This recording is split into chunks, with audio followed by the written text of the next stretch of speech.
तो यहाँ हम कुछ और न्यूमेरिकल्स देख लेते हैं।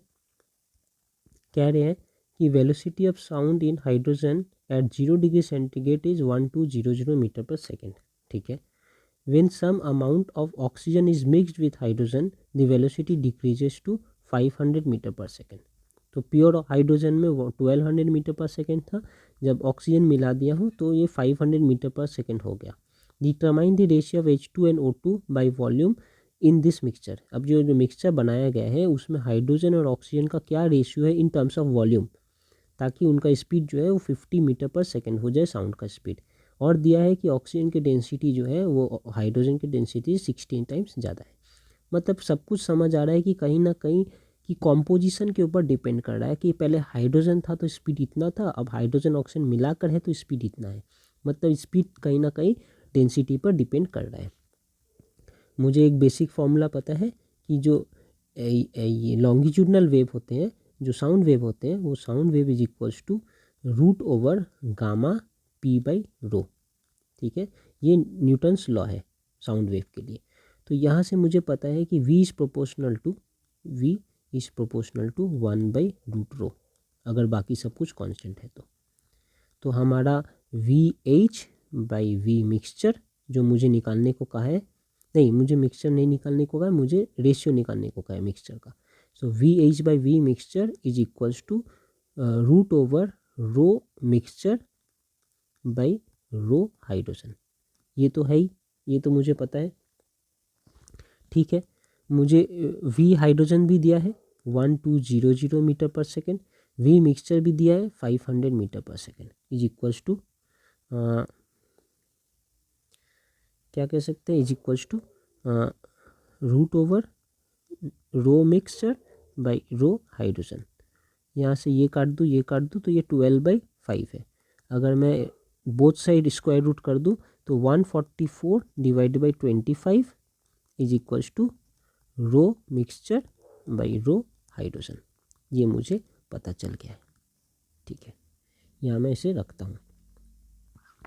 अब क्या कह रहे हैं कि मुझे बताना है कि कितना ratio by volume of hydrogen और ऑक्सीजन मिलाकर वो मिक्सचर बना होगा।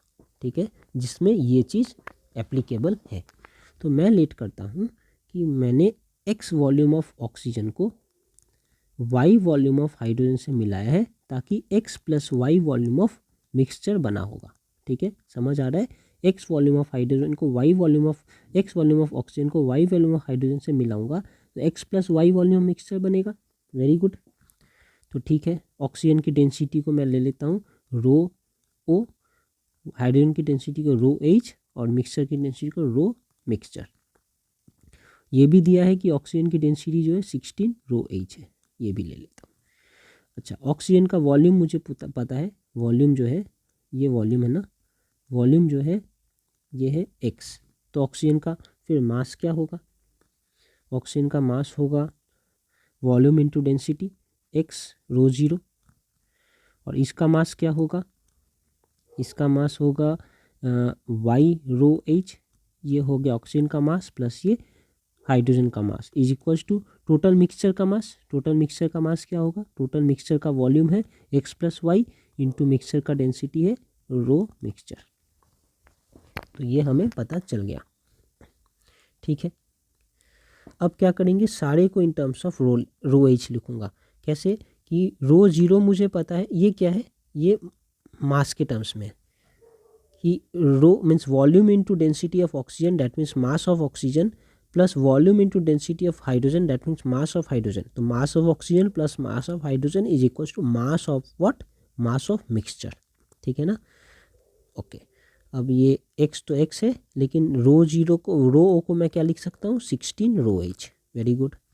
प्लस ये y रो एच, तो y रो एच है इज इक्वल्स टू, अब ये x प्लस वाई ऐसे ही रहने देता हूँ, लेकिन रो मिक्सचर को मैं यहाँ से देखिए क्या लिख सकता हूँ, रो मिक्सचर को मैं लिख सकता हूँ 144/25 रो एच। तो मैं वही लिख देता हूँ 144/25 रो एच। यहाँ से अब देखिए यहाँ भी रो एच रो एच रो एच, तो सब जगह रो एच है, मैं कॉमन लेके इसे काट सकता हूँ।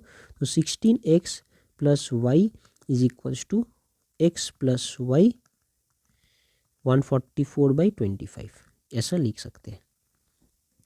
इसे अगर मैं तोड़ दूँ तो मैं ऐसे लिख सकता हूँ 144/25x प्लस 144/25y। ज़्यादा कुछ नहीं हुआ ना, यहाँ से रो एच कॉमन लेकर ये रो एच के संग काट दिया गया, इसलिए ये मिला है। और यहाँ से फिर इसे मैं तोड़कर ऐसे लिख सकता हूँ। अब इसे मैं इधर ले आऊँगा, इसे मैं उधर ले जाऊँगा, तो लिख सकता हूँ 16x minus 144/25x is equal to 144/25y minus Y. क्या किया हूँ, ये वाले टर्म को इस साइड ले आया इक्वेशन के, और ये वाले टर्म को इस साइड ले गया इक्वेशन के। अब एलसीएम करना है 25, तो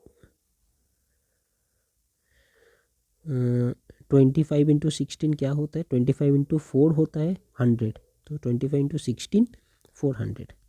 400x minus 144x is equals to, यहाँ पर भी एलसीएम 25, तो ये 144y माइनस 25y।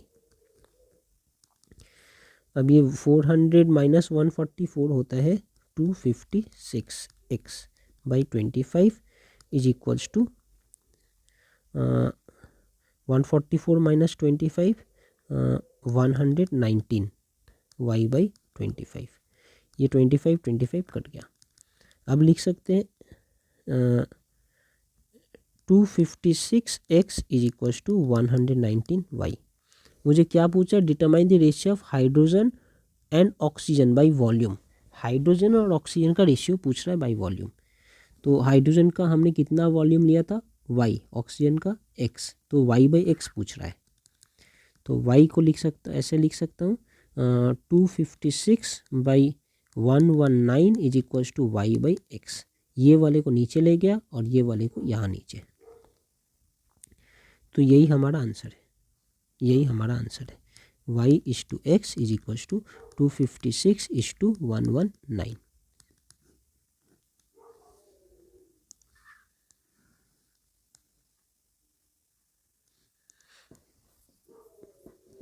अब यहाँ देख लीजिए,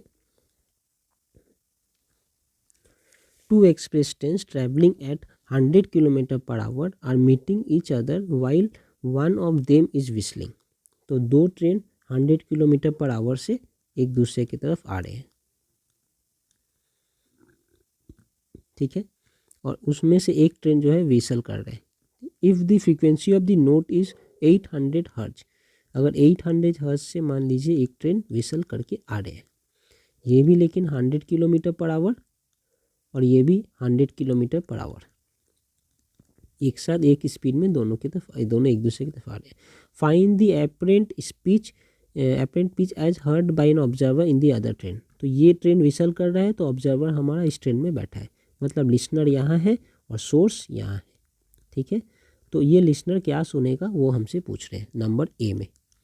पहले फिर हम बेसिक वाले देख लेते हैं कि सोर्स जब ऐसे और लिसनर जब ऐसे, दोनों ही ऐसे हैं, तो N dash is equals to N V minus V L by we minus V S, ये होता है। अब यहाँ कंपेयर करते हैं, क्या सोर्स लिसनर की तरफ आ रहा है, आंसर है हाँ, तो ये हमारा v माइनस वी एस ऐसा ही रहेगा। तो n dash is equals to n, यहाँ पर v माइनस वी एस। क्या लिसनर सोर्स की तरफ जा रहा है, तो यहाँ पर क्या हो रहा है, लिसनर सोर्स से अलग जा रहा है, दूर, लेकिन यहाँ लिसनर सोर्स के नज़दीक जा रहा है। तो जब अलग जा रहा है तो माइनस, जब नज़दीक जा रहा है तो प्लस, तो ये v प्लस वी एल होगा, ठीक है, इतनी सी बात है, v प्लस वी एल।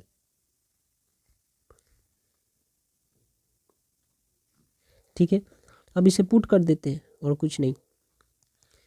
उसके पहले ये 100 मीटर पर सेकेंड है, उसे मैं कन्वर्ट कर लेता हूँ मीटर, 100 किलोमीटर पर सेकेंड को मीटर पर सेकेंड, तो 100 किलोमीटर पर आवर है, तो 100 किलोमीटर को मीटर में कन्वर्ट करूँ तो और 3 जीरो, ये मीटर हो गए, पर आवर, आवर को 3600 सेकेंड भी लिख सकता हूँ। अब ये 2 जीरो, ये 2 जीरो कट, तो ये है 1000/36। तो 1000/36 को क्या लिख सकते हैं हम, देखिए 1000/36 को लिख सकते हैं काट के, 4 से अगर मैं काटूँ तो 4 9 जा और 4 25 जा, तो बेसिकली इट इज़ 25/9। ऐसे करते हैं, 25/9 कितना होता है,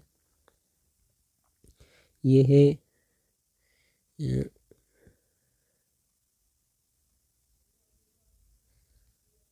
सॉरी 25 नहीं है, ये एक और जीरो भी है ना, तो इसे भी तो कंसिडर करें। 250, 250/9 कितना होता है, तो ये है 2 टाइम्स में 18, फिर 7 एंड 0 70, फिर ये 7 टाइम्स में 63, फिर 7 एक डेसिमल देकर 0, फिर 7 टाइम्स में 63, फिर एक 7, तो ऐसा चलता रहेगा।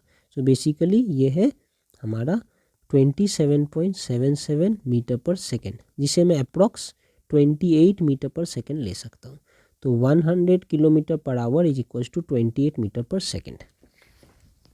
अब चलिए यहाँ पुट करते हैं, तो ये होगा n कितना है, n दिया है 800 इंटू v कितना है, वो v दिया है 340, तो मैं वही पुट कर देता हूँ 340, यहाँ v दिया है, प्लस वीएल भी कितना है, 100 किलोमीटर पर आवर मतलब 28 मीटर पर सेकेंड, तो प्लस 28, फिर 340 माइनस वीएस भी सेम किलोमीटर है, तो ये 28 मीटर पर सेकेंड। तो बेसिकली ये क्या हो गया, 800 इंटू 368 डिवाइडेड बाई 312, इतना। ठीक है, इसे अब थोड़ा काटते हैं, तो क्या लिख सकते हैं इसे, 8 से करके देखते हैं। तो 8 3 जा 24, कैरी 7, 8 9 जा, और इसे 8 4 जा 32, कैरी 4, 8 6 जा 46। ठीक है, तो ये आ गया हमारा ये। इसे अगर सॉल्व करें तो कैसे करेंगे, 46 इंटू 8 क्या मिलेगा मुझे, ये है 8 कैरी 4 32 और 4 36 और 2 जीरो है, डिवाइडेड बाई 39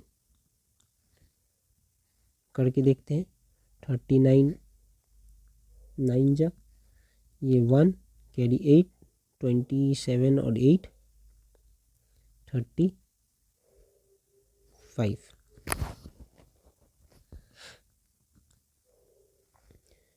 17 है नीचे, ये एक ज़ीरो, फिर जा रहे हैं 4 से, ये 6 कैरी 3 15, फिर यहाँ 4 यहाँ 1, फिर एक ज़ीरो, फिर है 3 से 3 7 कैरी 2 11, फिर ये 23, फिर एक डेसिमल दे देते हैं, एक ज़ीरो लिख देते हैं, फिर ये कितने से जा सकता है, फिर ये जा सकता है 5 से,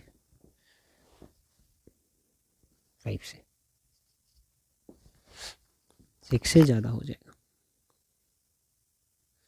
5 जा कैरी 4 एंड 15 एंड 4 19, इनके पास बच गया 5 एंड 3 35, फिर 0, फिर आप इसे 8 से ले जा सकते हैं क्योंकि 9 टाइम में 351 होता है। तो बेसिकली ये हमारा 943.58 है, तो 943.6 कह सकते हैं, इतना हर्ज का ये फ्रीक्वेंसी यहाँ पर मिलेगा सुनने को। अब क्या कह रहे हैं second part, after they pass each other क्या फ्रीक्वेंसी होगा, मतलब ये ऐसे अप्रोच कर रहे थे लिसनर को, अब ये ऐसे हो जाएंगे सेकेंड केस में कि ये इसको और ये इसको पास कर लेंगे, तो अब लिसनर इधर आ जाएंगे इस तरीके से, और सोर्स जो है अब इधर चलेगा इस तरीके से। तो अब हमारा फॉर्मूला क्या लगेगा, n dash is equals to v, देखिए क्या है, लिसनर सोर्स से क्या पास जा रहा है कि दूर जा रहा है? यहाँ पर अगर सोर्स यहाँ है तो लिसनर सोर्स से दूर जा रहा है, यहाँ पे लिसनर सोर्स से दूर जा रहा है, तो यहाँ भी नेगेटिव था, यहाँ भी नेगेटिव, V माइनस VL होगा। सोर्स लिसनर के नज़दीक जा रहा है, यहाँ पर सोर्स लिसनर से अलग जा रहा है, मतलब V प्लस VS होगा, बस इतना।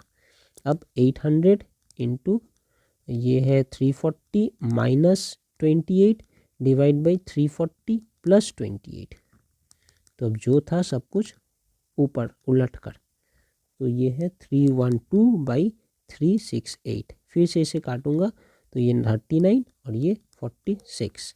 अब मुझे 8 इंटू 39 करना है, क्या करेंगे, ये है 2 कैरी 7 और ये 8 24 और 7 31, दो जीरो भी है, डिवाइड बाई 46। ठीक है, तो यहीं पर थोड़ा कट सकता है, ये हो जाएगा 23 और ये हो सकता है 1515 कैरी 1600।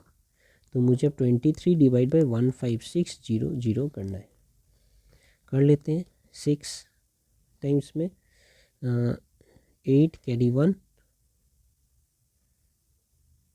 13, ये आप अपना खुद का कर लीजिएगा, मैं यहाँ पे कर दे रहा हूँ सिर्फ आपके मॉडलिटी को हाई रखने के लिए कि ये सब किया जा सकता है।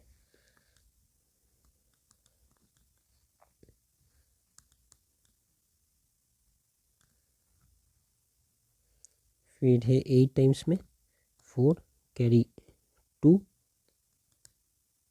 ये 18, फिर ये 6, फिर एक डेसिमल देकर 0, तो वो कितने टाइम्स में जाएंगे, 3 टाइम्स में ज़्यादा होगा, 2 टाइम्स में, तो ये 46 ऐसे कुछ, तो ये है 1414, फिर एक 0, फिर ये 6 टाइम्स में, तो हम क्या देख रहे हैं 278.26, इसे लिख सकते हैं 678.26, तो 678.3 लिख सकते हैं, तो इतना हर्ज है। तो ये एक आंसर है, ये एक आंसर है।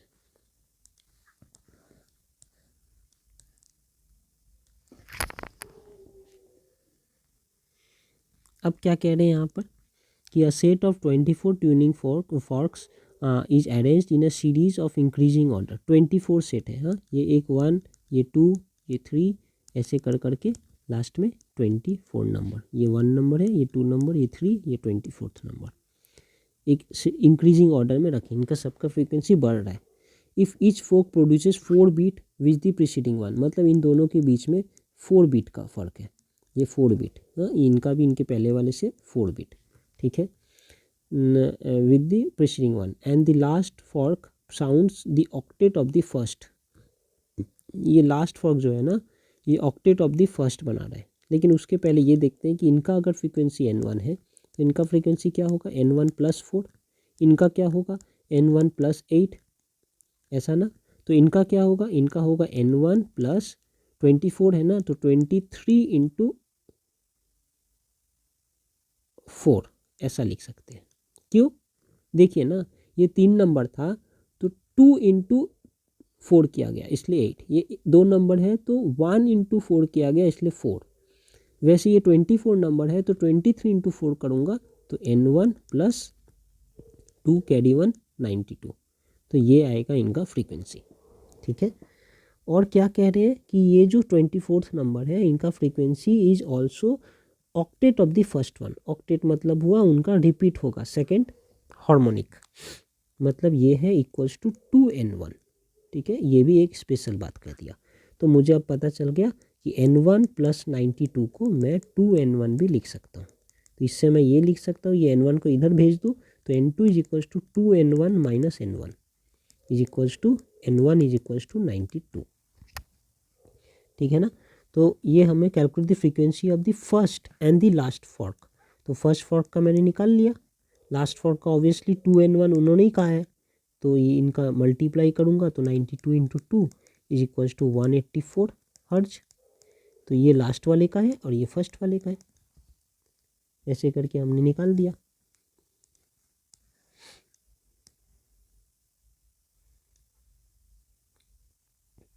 अब यहाँ देख लेते हैं कि a tuning fork is sounded together in turn with a sonometer wire of length 100 centimeter 90 centimeter kept under the same tension। ठीक है, तो एक का लेंथ है 100 सेंटीमीटर और एक का लेंथ है 95 सेंटीमीटर। इनके साथ एक ट्यूनिंग फॉर्क को बजाया गया है। ठीक है, साथ में the beat is frequency 10 metre per second in both the case. इनका भी बीट फ्रीक्वेंसी जो है 10 मीटर पर सेकेंड है, इनका भी जो डिफरेंस है 10 मीटर पर सेकेंड है। ठीक है, अब मुझे एक बात पता है इतने देर से न्यूमेरिकल करके कि जो फ्रीक्वेंसी है वो इन्वर्सली प्रोपोर्शनल टू 1/L होता है। मतलब लेंथ बड़ा तो फ्रीक्वेंसी कम। तो इनका लेंथ L1 है, इनका लेंथ L2 है, इनका फ्रीक्वेंसी N1 है, इनका फ्रीक्वेंसी N2 है और इनका फ्रीक्वेंसी मैं ले लेता हूँ N3 है। ठीक है, तो आप देखिए कौन सा बड़ा है, L1 बड़ा है, L2 छोटा है और length is inversely proportional to frequency. इसका मतलब कि हमारा N1 छोटा होगा और N2 बड़ा होगा, है ना। ठीक है, तो मैं ये लिख सकता हूँ कि ठीक है ये तो है, और जो N3 है वो इनके बीच में कहीं है, तभी तो N3 और इनके बीच का जो बीट है वो 10 है और फिर N1 और इनके बीच का बीट जो है वो 10 है। ठीक है, तो मैं ऐसा लिख सकता हूँ कि N2 minus N3 is equals to 10 and N3 minus N1 is equals to 10। समझिए, ठीक है ना। N2 बड़ा है, N1 छोटा है और N3 जो है वो बीच में होगा ऑब्वियसली, तभी तो ये इसके साथ भी 10 और इसके साथ भी 10 का बीट बना रहा है। मतलब इनसे इनका डिफरेंस 10 है, इनसे इनका डिफरेंस 10 है, मतलब इन दोनों का डिफरेंस क्या है, 20 है। तो इन दोनों का डिफरेंस 20 है।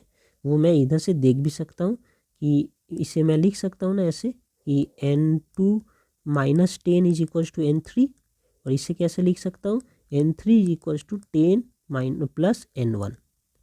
अब दोनों ही N3 है तो इनसे मैं लिख सकता हूँ N2 minus 10 is equals to 10 plus N1। Therefore N2 minus N1 is equals to 10 plus 10 equals to 20। जो मैं ऐसे भी बता सक रहा था ऐसे ही पता चल रहा है, N2 माइनस N1 जो है वो 20 है। और N2 और N1 में क्या रिलेशन है, यहाँ से आएगा कि N1 by N2 is equals to L2 by L1। L2 कितना है 95, L1 कितना है 100। अब इसे काटूँ तो इसे मैं 19 और इसे मैं 20 लिख सकता हूँ। तो N1 is equals to 19 by 20 N2, यही यहाँ पर लिख देना है। N2 तो N2 ही है और N1 को लिख दूंगा 19 by 20 N2 is equals to 20। फिर यहाँ से N2 कॉमन ले लेता हूँ तो 1 minus 19 by 20 is equals to 20। तो N2 ये है, 20 माइनस 19 होगा, 20 माइनस 19 बाई 20, इनका एलसीएम करूँगा तो, और यहाँ N2 is equals to N2 into 1 by 20 is equals to 20 और therefore N2 is equals to 20 into 20, that means it is 400 hertz. हमारा N2 कितना है 400 हर्ज। मुझे निकालने को क्या है, ट्यूनिंग फॉर्क का फ्रीक्वेंसी, मतलब इनका N3। तो यहाँ से निकाल सकते हैं, किसी भी एक में पुट करके, ये वाले में पुट कर लेते हैं, ये वाले में N3 is equals to N2 minus 10। N2 कितना है 400 माइनस 10, दैट मीन्स 390 हर्ज। तो ये हमारा आंसर है, ये 390 हर्ज है।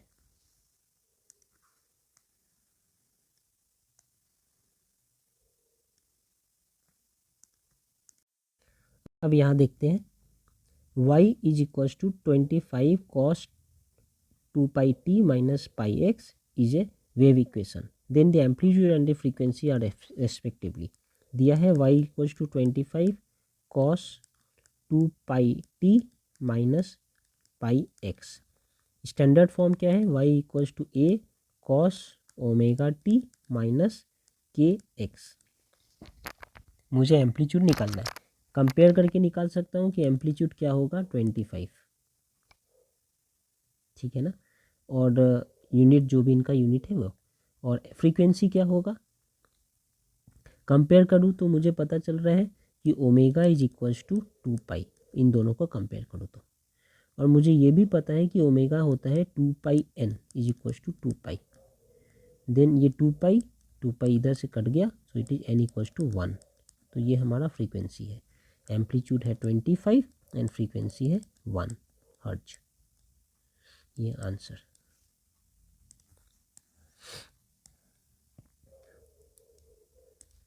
यहाँ पर कह रही है कि a wave of frequency 100 hertz is sent along a string towards a fixed end. ठीक है, फिर when this wave travels back after reflection a node is formed at a distance of 10 centimeter from the fixed end of the wire of the string. The speed of the incident and the reflected waves are, incident और reflective wave का speed मुझे पूछ रहे हैं। Obviously incident और reflected wave का speed same होगा। कह रहे हैं कि ए वेव ऑफ 100 हर्ज is sent through a string, एक स्ट्रिंग है, इसमें से मैंने वेव ऑफ 100 हर्ज को भेजा। ठीक है, इस पे मैंने वेव को भेजा जो टूवर्ड्स ए फिक्स्ड एंड, इस एंड पे फिक्स्ड है ये string. When this wave travels back after reflection A node is form, ये वेव जब इधर जा रहा था और रिफ्लेक्ट होकर जब वापस आया तो एक नोड फॉर्म हुआ। नोड फॉर्म होने का तो मतलब है स्टेशनरी वेव फॉर्म हुआ। स्टेशनरी वेव फॉर्म होने का तो कंसेप्ट ही ये है कि एक सीधा वेव और एक जस्ट उसके ऑपोजिट डायरेक्शन वेव दोनों जब एक साथ आएंगे तभी एक स्टेशनरी वेव ऐसा प्रोड्यूस होता है, जो ऐसे दिखते हैं। एक समय वो ऐसे सॉलिड लाइन फॉलो करेंगे पार्टिकल्स और एक में ऐसे। तो एक नोड, ये नोड होता है, इसे नोड कहते हैं, और ये बीच वाले जो है इसे एंटी नोड कहते हैं। ठीक है, तो ये फॉर्म होता है, मतलब एक वेव जब यहाँ गया और ऐसे आया तो यहाँ पर भी एक ऐसा नोड जैसे टाइप फॉर्म हुए थे। अब वो कह रहे हैं कि when this wave travel back after reflection a node is formed at a distance of 10 centimetre from the fixed end of the string, इस फिक्स्ड एंड से 10 सेंटीमीटर की दूरी पे एक नोड बना है। मतलब कि ये नोड और यहाँ पे भी ऑब्वियसली एक नोड था, तो इस नोड टू नोड का डिस्टेंस जो है 10 सेंटीमीटर है। यहाँ भी आप समझ सकते हैं ये नोड से नोड का जो डिस्टेंस है वो 10 सेंटीमीटर दिया है उन्होंने। Okay, the speed of the incident and reflected wave, और किस फ्रीक्वेंसी का वेव भेजा गया था, n इज इक्वल्स टू 100 हर्ज। मुझे ये भी पता है कि ये पूरा node to node to node, दो नोड यहाँ से यहाँ तक कहते हैं ना, ये इनका डिस्टेंस होता है लैम्डा, इसे हम कहते हैं वेवलेंथ। तो इनका हाफ जो होगा वो λ/2 होगा। देयरफॉर यहाँ पर जो 10 सेंटीमीटर है वो λ/2 है, क्योंकि एक नोड से दूसरा नोड का डिस्टेंस λ/2 होता है। एक नोड से दूसरा और दूसरे से तीसरा, यहाँ से इतने पूरे का डिस्टेंस लैम्डा होता है, तो इनका हाफ का होगा λ/2। तो ये λ/2 जो है वो 10 सेंटीमीटर है। Therefore lambda is equals to 20 centimetre. ठीक है, अब मुझे वेलोसिटी पूछे। वेलोसिटी मुझे पता है is equals to n lambda होता है। तो n है 100 एंड लैम्डा है 20, देयरफॉर 2000 सेंटीमीटर पर सेकेंड। क्यों? क्योंकि ये सेंटीमीटर में, इसे मैं क्या लिख सकता हूँ, 20 मीटर पर सेकेंड में लिख सकता हूँ। तो हमारा इस वेव का जाना और इस वेव का आना, रिफ्लेक्टेड एंड इंसिडेंट, दोनों ही 20 मीटर पर सेकेंड है, और यही हमारा आंसर है। तो पूरा कंसेप्ट कहाँ छिपा था कि ये नोड से नोड का जो डिस्टेंस 10 सेंटीमीटर है इसे ही हम λ/2 कहते हैं। फिर से बता देता हूँ, अगर ऐसा एक स्टेशनरी वेव बन रहा है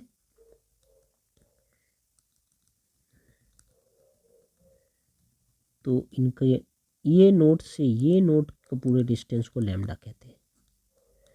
तो ऑब्वियसली इनका हाफ जो होगा यहाँ से यहाँ, उसे हम क्या कहेंगे, λ/2 कहेंगे।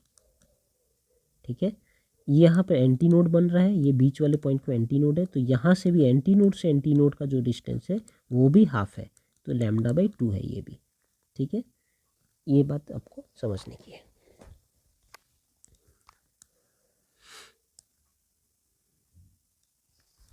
यहाँ देख रहे हैं कि a source of sound gives 5 beat per second when sounded with another source of frequency 100 Hz. ठीक है, the second harmonic of the source together with the source of frequency 205 Hz, 250 Hz, 205 Hz gives 5 beat per second. What is the frequency of the source?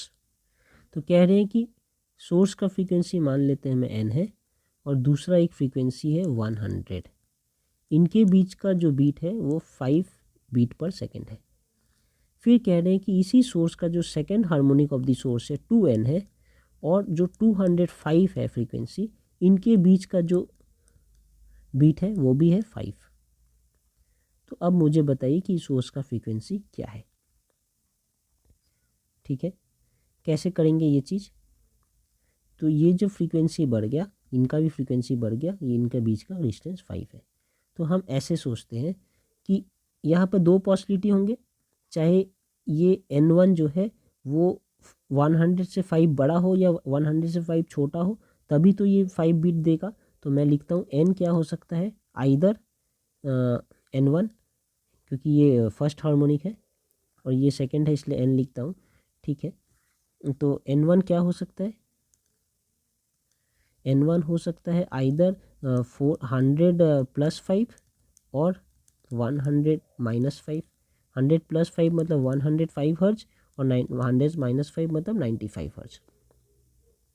ठीक है, और n2 क्या होगा, n2 sorry 2n1 क्या होगा, n2n1 होगा, अगर ये है तो इनका डबल मतलब 210 हर्ज, या ये है तो इनका डबल 190 हर्ज। ठीक है, अब देखिए कि 205 जो फ्रीक्वेंसी है ये वाला, इनका भी बीट 5 आ रहा है, मतलब ये 2n1 से इनका डिफरेंस 5 है। तो क्या यहाँ पर 2n1 से इनका डिफरेंस 5 है, यहाँ पर अगर आप कैलकुलेट करेंगे तो ये 5 और ये 15 हर्ज का डिफरेंस है।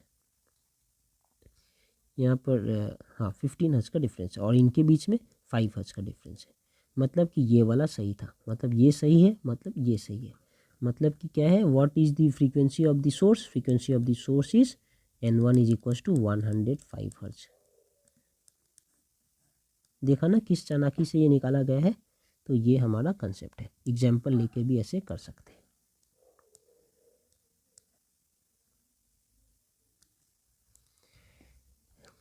A source, when a source is going away from a stationary observer with a velocity equals to that of the sound in air, then the frequency heard by the observer will be। तो एक source है वो observer से अलग जा रहा है, मतलब going away from the observer. ठीक है, तो ये सोर्स है, ये लिसनर है, ये सोर्स जो है ऐसे जा रहे हैं। ठीक है, और इनका वेलोसिटी क्या है, equals to velocity of the sound है। तो सोर्स की जो वेलोसिटी है equals to velocity of the sound है v।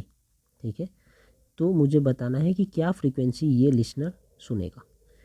अब बेसिक्स में आते हैं। बेसिक्स क्या बोलते हैं कि अगर सोर्स ऐसे और लिसनर भी ऐसे दोनों ही सेम दिशा में जा रहे हैं, तब n डैश होता है n v minus V L by we minus V S. ये है तब का।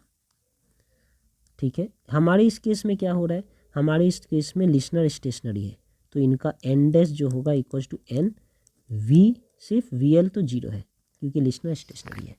क्या सोर्स लिसनर की तरफ जा रहा है, अगर जा रहा है तो माइनस, लेकिन सोर्स लिसनर की तरफ नहीं जा रहा, सोर्स लिसनर से अलग जा रहा है, दूर, तो ये फिर साइन चेंज होकर प्लस, तो v प्लस वी एस, ये होगा इनका एक्सप्रेशन।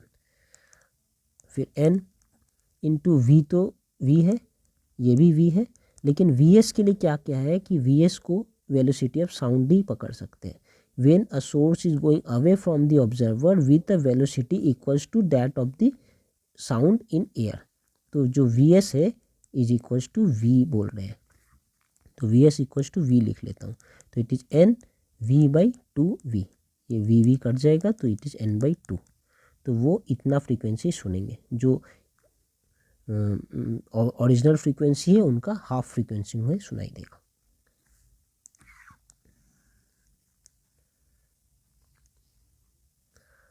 अब यहाँ देखते हैं, the length of a sonometer wire A B is 110 centimetre. तो ये एल जो है ये 110 सेंटीमीटर है। ठीक है, when where should two bridges be placed from A, ये ए है ये बी है मान लेते हैं, थोड़ा इसे और बड़ा करके बनाते हैं क्योंकि अच्छा लगेगा। ये ए है ये बी है, इनका जो लेंथ है पूरा is 110 centimeter. Where should two bridges be placed from A to divide the wire into 3 segments? तो मुझे 2 ब्रिज लगाना है। मान लीजिए एक ब्रिज यहाँ पर मैं लगा रहा हूँ। ब्रिज मतलब एक स्टॉप टाइप का, यहाँ पर इस वायर को होल्ड करके रखा गया है। ये पूरा वायर एक साथ है ना, यहाँ पर रोक दिया गया है और यहाँ पर भी एक ब्रिज लगा है। 2 ब्रिज लगाना है, ठीक है। दोनों ब्रिज फ्रॉम ए से कितने दूरी पे है ये मुझे निकालना है। ये ब्रिज का क्या डिस्टेंस है, ये ब्रिज का क्या डिस्टेंस है, यही मुझे निकालना है। Where should the 2 bridges be placed from A to divide the whole wire into 3 segments. तो 2 ब्रिज लगाऊंगा तो होल वायर ये एक सेगमेंट, ये दूसरा, ये तीसरा सेगमेंट है। ये सेगमेंट को मैं ले लेता हूँ L1, ये सेगमेंट को ले लेता हूँ L2, ये सेगमेंट को ले लेता हूँ L3 लेंथ। हाँ, therefore L is equals to L1 plus L2 plus L3। ये आपको समझ आ रहा है ना, ऐसे। अब क्या पूछ रहे हैं, ऐसा सेगमेंट में बटेगा ताकि ये हर एक सेगमेंट के जो फंडामेंटल फ्रीक्वेंसीज है उनका रेशियो होगा 1:2:3। दैट मीन्स इनका L1 के लिए एक N1 फ्रीक्वेंसी है, ये डिस्टेंस के लिए एक N2 फ्रीक्वेंसी है और ये डिस्टेंस के लिए एक N3 फ्रीक्वेंसी है। तब N1 N3 2:N3 is equal to 1:2:3। ये इन्होंने कह दिया है। अब मुझे L1 L2 L3 निकालना है ताकि मैं ये डिस्टेंस भी निकाल सकूं। तो मुझे एक बात पता होना चाहिए कि ये जो फ्रीक्वेंसी है ना, लेंथ पे कैसे डिपेंड करता है। सीधी सी बात है, frequency is inversely proportional to length. ये एक सबसे बड़ी बात है। तो लेंथ जितना बड़ा, फ्रीक्वेंसी उतना छोटा, इस टाइप से। तो मैं क्या यहाँ से लिख सकता हूँ N1/N2 is equals to L2/L1, क्योंकि ये इन्वर्सली प्रोपोर्शनल है, लिख सकता हूँ।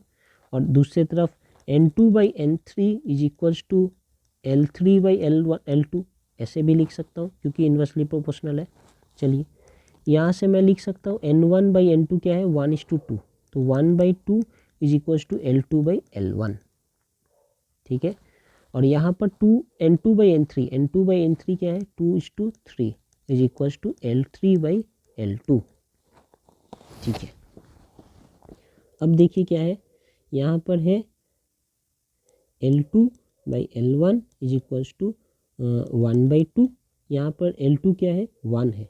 और यहाँ पर L3/L2 इज इक्वल्स टू 2/3 और यहाँ पे L2 क्या है, 3 है। तो यहाँ पे L2 3 है और यहाँ पे L2 1 है।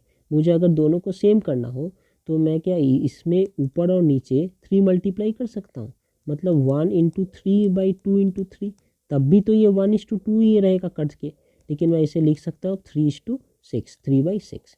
अब यहाँ देखिए L2 भी 3 है और यहाँ भी L2 3 है। देयरफॉर अब मैं ये तीनों को एक साथ लिख सकता हूँ, L1:L2:L3 is equals to L1 कितना है, अब ये 6 दिख रहा है, L2 कितना है, 3, यहाँ से भी 3 और यहाँ से भी 3, इसलिए मैंने ऐसा किया है।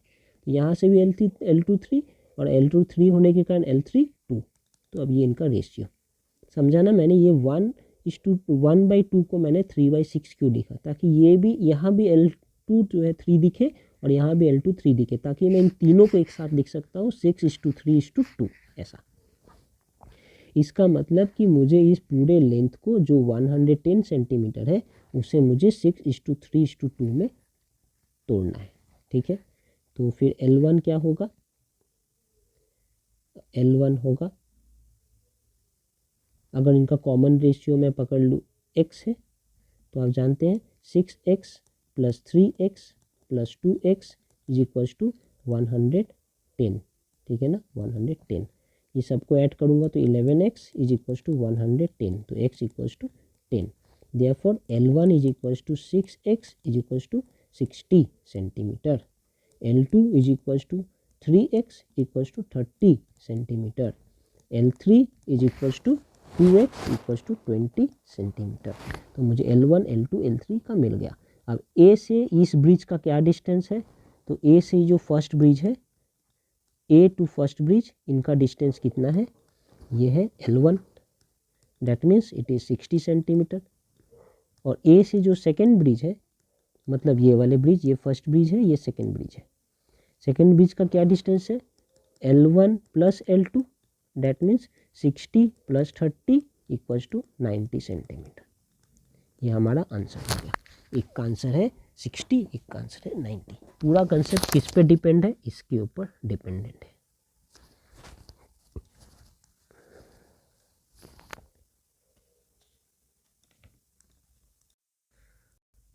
तो यहाँ हम देख रहे हैं two sound waves, two sound source emitting sound each of wavelength lambda are fixed at a given distance apart.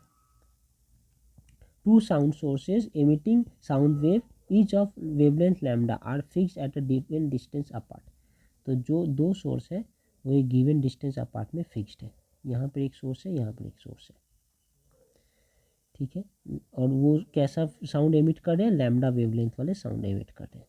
Listener moves with a velocity, ये यू लिख लेते हैं, ये स्मॉल यू है, हाँ गलत है, small you along the line joining the two source. ये जो दो, ये लाइन को, ये जो टू सोर्स को जो लाइन ज्वाइन कर रहे हैं, लिसनर इसी लाइन पे मूव कर रहा है, ठीक है। Along the line joining two source, इस पे लिसनर मूव कर रहा है। The number of beats heard by him per second, तो ये सोर्स भी स्टेशनरी है, ये सोर्स भी स्टेशनरी है, दोनों ही सोर्स लैम्डा वाले वेवलेंथ वाले ये फ्रीक्वेंसी लैम्डा वेवलेंथ वाले साउंड एमिट कर रहे हैं।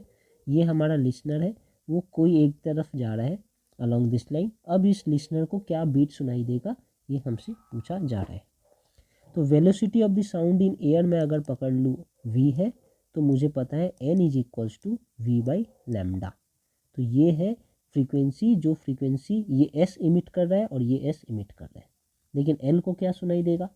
तो फर्स्ट केस में ये मान लेते हैं ये सोर्स 1 है और ये मान लेते हैं सोर्स 2 है। तो सोर्स 1 के केस में n को क्या सुनाई देगा? एपरेंट फ्रीक्वेंसी जो सोर्स 1 से m को सुनाई दे रहा है, हाँ, तो इसे मैं n1 लिखता हूँ, ठीक है, = n इंटू, अब आप देखिए बेसिक क्या था कि ये सोर्स ऐसे, ये लिसनर ऐसे, ठीक है, दोनों अगर ऐसे जा रहे हैं तो n' = n v - vl by v plus vl, sorry v minus vs, ये था इनका बेसिक। अब यहाँ क्या देख रहे हैं? अगर फर्स्ट वाले से कंपेयर करूँ तो सोर्स स्टेशनरी है, लिसनर अलग जा रहा है, तो ये सोर्स ऐसे है, लिसनर इधर जा रहा है, तो v - vl, क्योंकि लिसनर इधर ही जा रहा है, और vs क्या है? 0 बाई vs, बाई vs 0 है तो बाई v से, ओके। तो ये हो गया हमारा इनके लिए। और इनका क्या है? इनका है ये जो इस तरफ जा रहे हैं, इनके लिए मैं n2 लिख देता हूँ। इस सोर्स के कारण ये लिसनर को क्या सुनाई देगा? यहाँ पर देखिए लिसनर जो है वो सोर्स की तरफ जा रहा है, यहाँ पर लिसनर सोर्स से अलग जा रहा है, तब ये माइनस है। लिसनर अगर सोर्स की तरफ जाएगा तो ये प्लस हो जाएगा, तो v + vl बाई v, ये होगा इनका कंसेप्ट। क्या दिया है? vl दिया है, vl है स्मॉल u, तो ये हो गया n v - u by v, और यहाँ पर दिया है n v plus u by u है बाई v, ठीक है ना, ओके। अब आप देखिए कौन सा बड़ा है कौन सा छोटा है, क्योंकि अब मुझे बीट निकालना है, इन दोनों के फ्रीक्वेंसी का डिफरेंस निकालना है। कौन सा बड़ा है कौन सा छोटा है? डिनोमिनेटर सेम है, लेकिन न्यूमरेटर में यहाँ v माइनस यू है और यहाँ पर v प्लस यू है, तो यहाँ पर ऊपर का टर्म बड़ा है, मतलब ये पूरा टर्म बड़ा है, यहाँ ऊपर का टर्म छोटा है, मतलब ये पूरा टर्म छोटा है। दैट मीन्स बीट का जो फ्रीक्वेंसी है, beat frequency will be equals to n2 minus n1, क्योंकि ये n2 बड़ा है। अब यहाँ से क्या कर सकते हैं? n v plus you by v minus n v minus you by v, यहाँ से मैं n बाई v को कॉमन ले लूँ तो मैं लिख सकता हूँ v प्लस u माइनस यहाँ पर v प्लस u, ऐसा। तो ये माइनस वी ऐसे ऐसे कट के जीरो हो जाएंगे। तो ये एन वी और ये है यू प्लस यू, 2u। तो इनका आंसर होगा 2u into n by v. अब एन बाई वी को मैं क्या लिख सकता हूँ, लैम्डा लिख सकता हूँ। यहाँ पर एन है वी बाई लैम्डा, तो वही लिख लेता हूँ। 2u, एन को लिख सकता हूँ वी बाई लैम्डा और ये नीचे वी का वी, तो ये वी कट गया, it is 2u by lambda. तो हमारा जो आंसर है beat frequency will be 2u by lambda, यही हमारा आंसर है।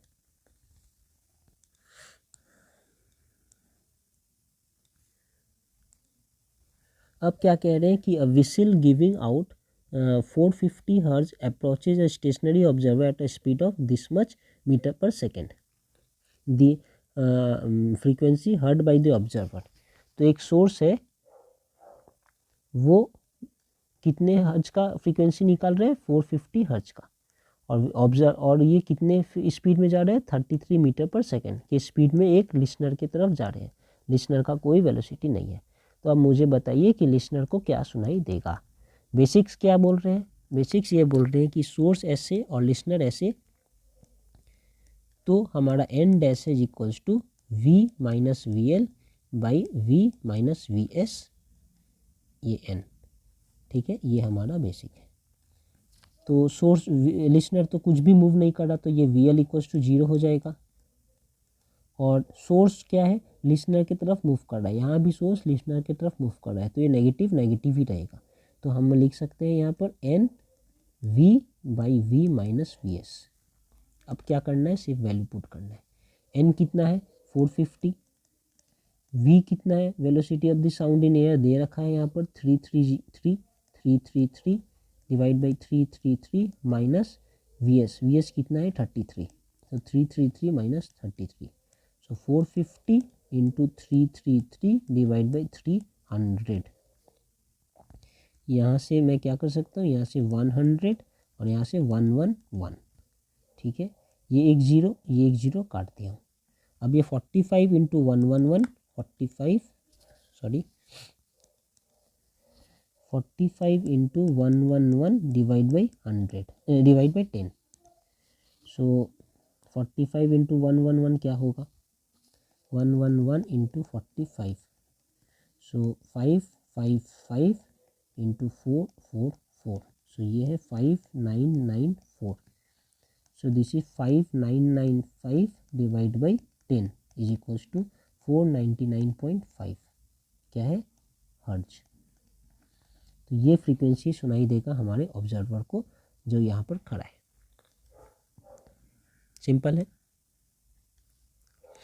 अब यहाँ देखते हैं, कह रहे हैं कि a cylindrical tube open at both and has fundamental frequency F in air. तो एक सिलेंड्रिकल ट्यूब है जो बोथ साइड ओपन है, इनका फंडामेंटल फ्रीक्वेंसी जो है वो एफ है, कह रहे हैं इनका फंडामेंटल फ्रीक्वेंसी कितना है, एफ है, एफ। इनका लेंथ अगर मैं ले लूँ कि ये है एल, तो इनका फंडामेंटल फ्रीक्वेंसी क्या होता है, by formula v by 2L, where v क्या है, v is the velocity of the sound in air.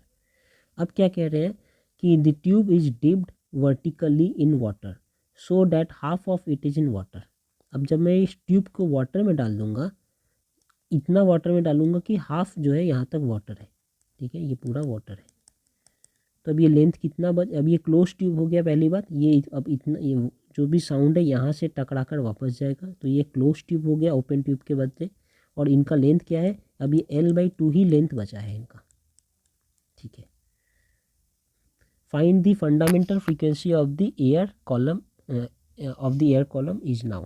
The fundamental frequency of the air column, मतलब यहाँ पर अब फ्रीक्वेंसी क्या होगा ये बताना है।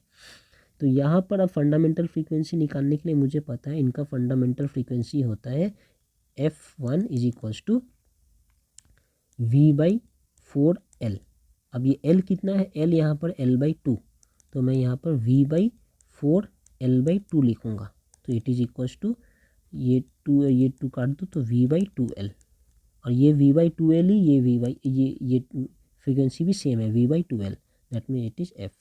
तो यहाँ पर जो फ्रीक्वेंसी और यहाँ पर जो फ्रीक्वेंसी सेम है, देयरफॉर इनका भी fundamental frequency now is F। Answer ये है कि इनका भी फ्रीक्वेंसी नाउ F है। अगर आप ये सोचें कि ये कैसे आ गया कि फंडामेंटल फ्रीक्वेंसी V/4L होता है और इनका फंडामेंटल फ्रीक्वेंसी V/2L होता है, तो इनके लिए एक छोटा डेरिवेशन है। अब देख सकते हैं एग्ज़ाम में आप ऐसे भी कर सकते हैं। फंडामेंटल फ्रीक्वेंसी मतलब ये सबसे बेसिक ऐसा ही कुछ करेगा। तो ये जो वेवलेंथ है, डिस्टेंस तो इनका L है, ठीक है, लेकिन ये वेवलेंथ के अगर नज़रिए से देखें तो ये कितना वेवलेंथ है, ये λ/2 है। ये क्यों λ/2 है? स्टेशनरी वेव कैसा दिखता है? टोटल ऐसा दिखता है। अगर मैं यहाँ से यहाँ तक देखूँ तो ये पूरा लैम्डा है। अगर मैं हाफ देखूँ यहाँ से यहाँ तो ये λ/2 है। अगर मैं यहाँ से भी 20 से निकालूँ, यहाँ से इतना हाफ से यहाँ तक जाऊँ तो भी ये λ/2 है, ठीक है ना। चाहे यहाँ से यहाँ तक लूँ तो λ/2, यहाँ से यहाँ तक लूँ तो λ/2, फिर यहाँ से यहाँ तक लूँ तो λ/2, ऐसा ही है। तो यहाँ पर जो फोटो है ये वाला, इधर खुला इधर खुला इधर बंद, फिर इधर खुला बंद खुला, तो ये ऐसा है। अब देखिए ये और फिर ये, तो ये यहाँ से ये λ/2 है तो ये भी λ/2 है। तो basically L is equals to λ/2। तो lambda is equals to 2L और मुझे पता है फ्रीक्वेंसी होता है V/λ, so it is V/2L। तो उस तरीके से यहाँ पर फ्रीक्वेंसी फंडामेंटल के लिए, क्यों? क्योंकि ये फंडामेंटली है जो ऐसा शेप है। अगर इसके बाद वाले का देखूंगा तो इनका शेप कैसा होगा? ऐसा होगा, 2 नोड बनेंगे भीतर।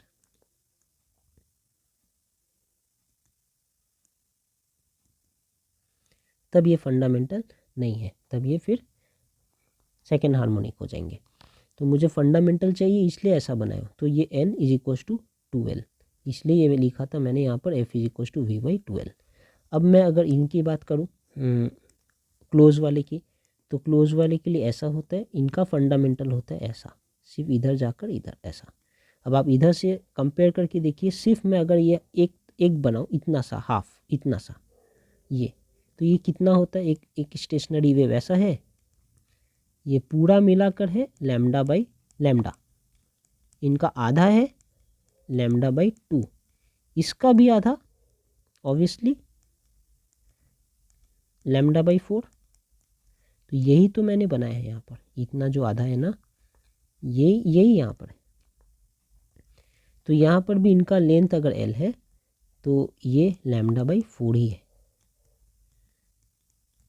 तो इस केस में L is equals to λ/4, therefore lambda is equals to 4L, n is equals to V/λ is equals to V/4L। इसलिए मैंने यहाँ पर कहा था कि इस टाइप के जब क्लोज ट्यूब होंगे तब इनका फंडामेंटल फ्रीक्वेंसी होगा V/4L, EV/4L। अब संजोग की बात यहाँ है कि यहाँ पर जो L है वही हाफ हो गया, L/2 हो गया। तो यहाँ भी हम L के जगह L/2 लिखेंगे, लिखकर ऐसे काटवट कर V/2L आ गया। अब ये V/2L ये V/2L सेम है, इसलिए इनका और इनका फंडामेंटल फ्रीक्वेंसी सेम होगा। मतलब कि एक L लेंथ वाले ट्यूब में फंडामेंटल फ्रीक्वेंसी जो होगा, मान लीजिए वो Fn है, N1 है, तो एक L/2 लेंथ वाले क्लोज पाइप का भी फंडामेंटल फ्रीक्वेंसी N1 ही होगा सेम। तो एक L लेंथ वाले ओपन पाइप का जो फ्रीक्वेंसी होगा फंडामेंटल फ्रीक्वेंसी, एक L/2 लेंथ वाले क्लोज पाइप का भी फंडामेंटल फ्रीक्वेंसी सेम होगा। इनका फ्रीक्वेंसी और इनका सेम होगा। ओके, समझ आ रहा है? Good.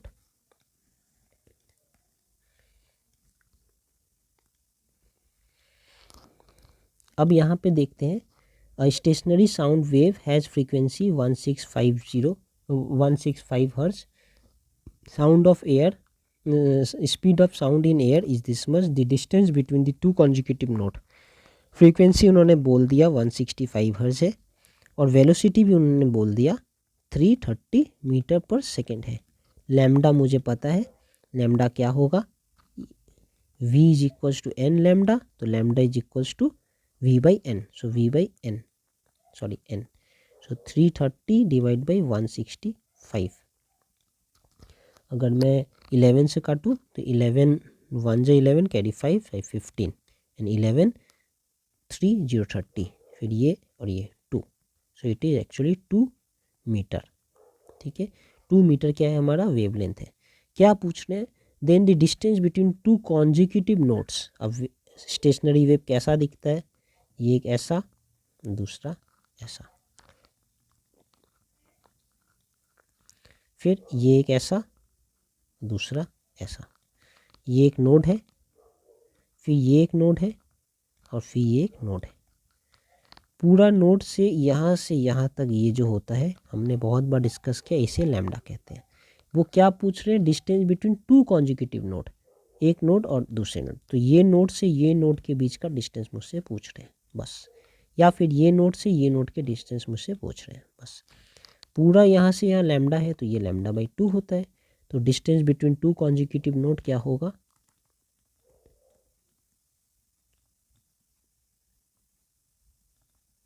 nodes will be equals to lambda by 2, so it is 2 meter by 2 is equals to 1 meter। तो ये हमारा आंसर है इनके लिए।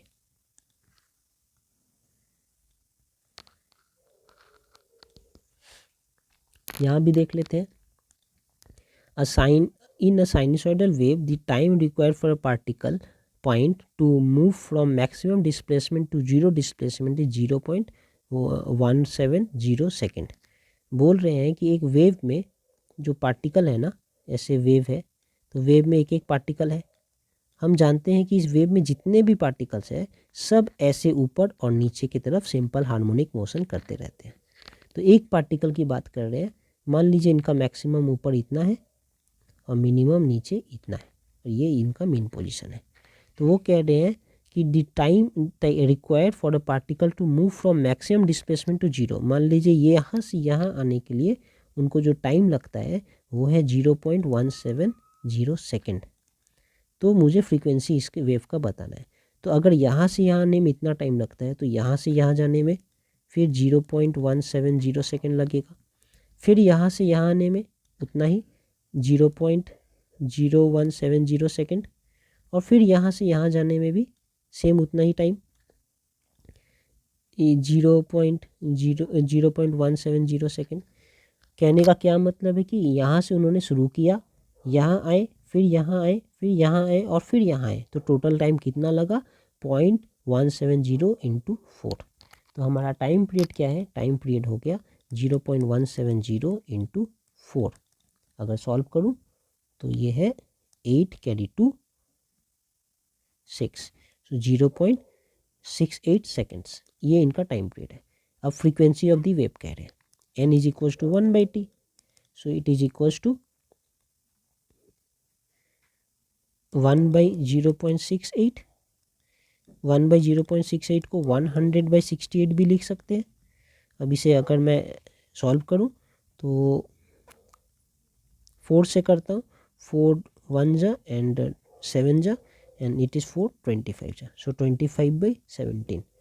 25/17 को क्या लिख सकते, सॉरी 25/17 को क्या लिख सकते हैं, 17/25, ये होगा 1 टाइम्स में 17 कैरी 8 0, देन 17 4 टाइम्स में इट इज़ 62, हाँ 68, सो इट इज़ 12, फिर 0, फिर 17 7 जा वो 9 1 1, सो इट इज़ बेसिकली 1.47 हर्ट्ज। ये हमारा आंसर है। तो पूरा कंसेप्ट इस बात में छिपा था कि इस मैक्सिमम पॉइंट से जीरो आने के लिए इनको जो टाइम लगता है इसे ही हम t/4 कहते हैं। फिर यहाँ से ये t/4, फिर यहाँ से यहाँ t/4, यहाँ से यहाँ t/4, तो 4t/4, 4 इंटू t/4 मतलब t। तो मैंने वही किया है, ये t is equals to t/4 into 4।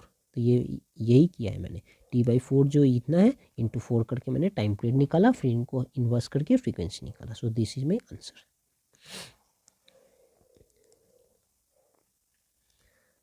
अगर इसे देखूं तो the equation of a progressive wave is given by this, where x is in metre and t is in time, find the velocity of the wave.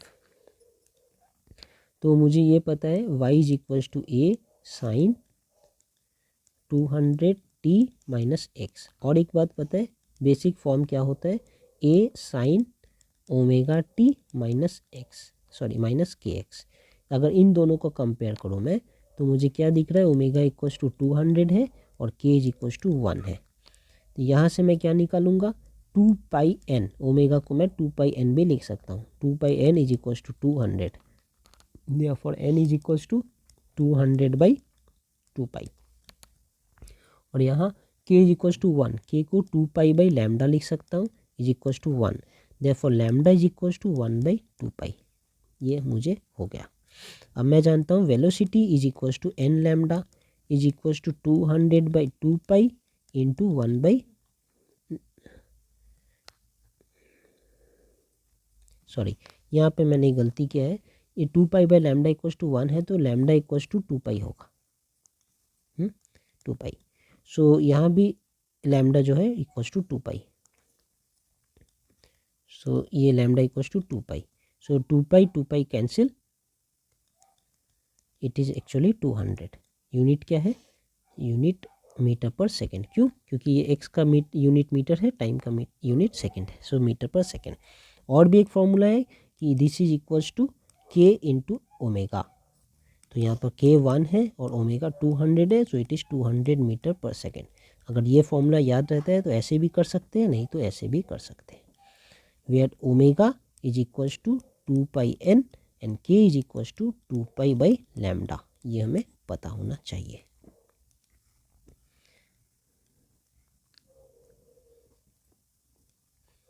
अब यहाँ देख लेते हैं, 2 vibrating strings of same material but length L and 2L having radius 2r and r respectively.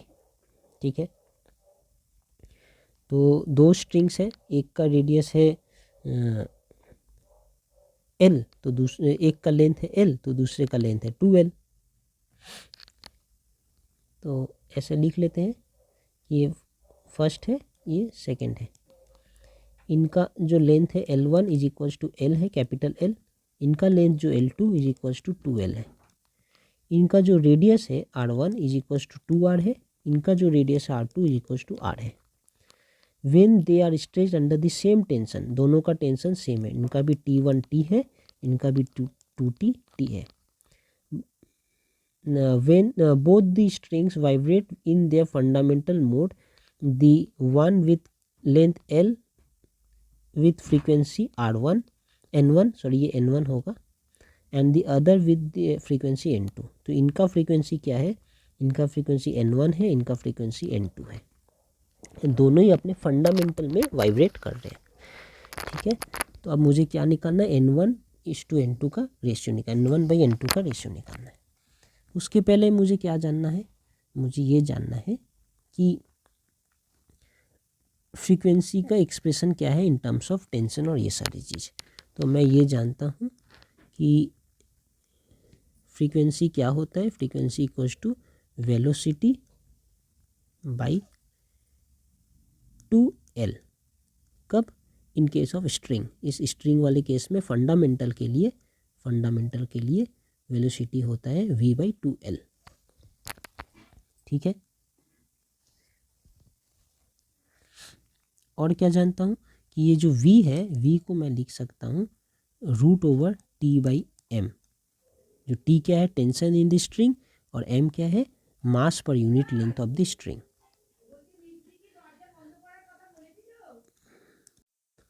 और M क्या है, M है mass per unit length, तो M है मास पर यूनिट लेंथ। मास पर यूनिट लेंथ को मैं πr² भी लिख सकता हूँ।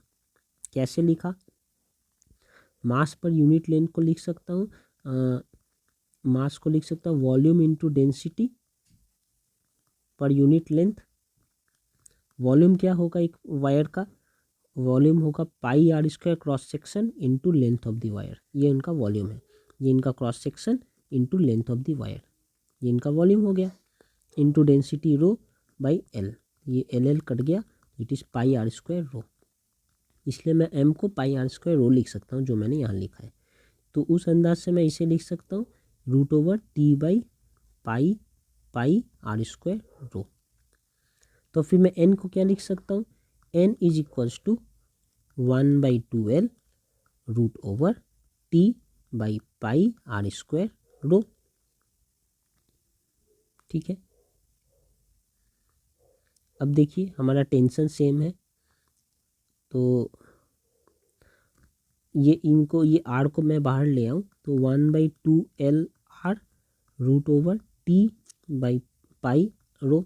अब यहाँ देखिए हमारा टेंशन सेम है, डेंसिटी के बारे में कुछ नहीं कहा तो ये भी सेम है, तो सिर्फ एल और आर अलग है। देखिए ये एल और आर अलग है, तो मैं लिख सकता हूँ N is proportional to 1/LR इनसे। यही हमारा बेसिक था जो मुझे निकालना था यहाँ से। आप इतने सॉल्व करके निकालने की ज़रूरत नहीं है, अगर आप ये याद रखें जैसे frequency is proportional to 1/L मैं कहता था हरदम, ऐसी frequency is proportional to 1/LR भी है, क्योंकि अगर इनका थिकनेस चेंज होगा तो भी इनका फ्रीक्वेंसी जो है चेंज होगा इस डायरेक्शन से। तो बेसिकली मैं ये वाला जो फॉर्मूला है ना, मैं इसे याद भी रख सकता हूँ, और नहीं तो इस कंसेप्ट से धीरे धीरे इस तरह तक यहाँ तक आ सकता हूँ। मुझे ये याद है तो मैं यहाँ से n is equals to 1/LR लिख सकता हूँ। अब इनके केस में क्या होगा, n1/n2 is equals to L1R1 नीचे और L2R2 ऊपर। अब L2 क्या है, L2 दिया है 2L, R2 क्या है R बाई L1 क्या है L, और R1 क्या है 2R। देखिए दोनों ही सेम है 1:1, तो इनका आंसर कुछ नहीं था, N1/N2 इज इक्वल्स टू 1:1, ये इनका आंसर था।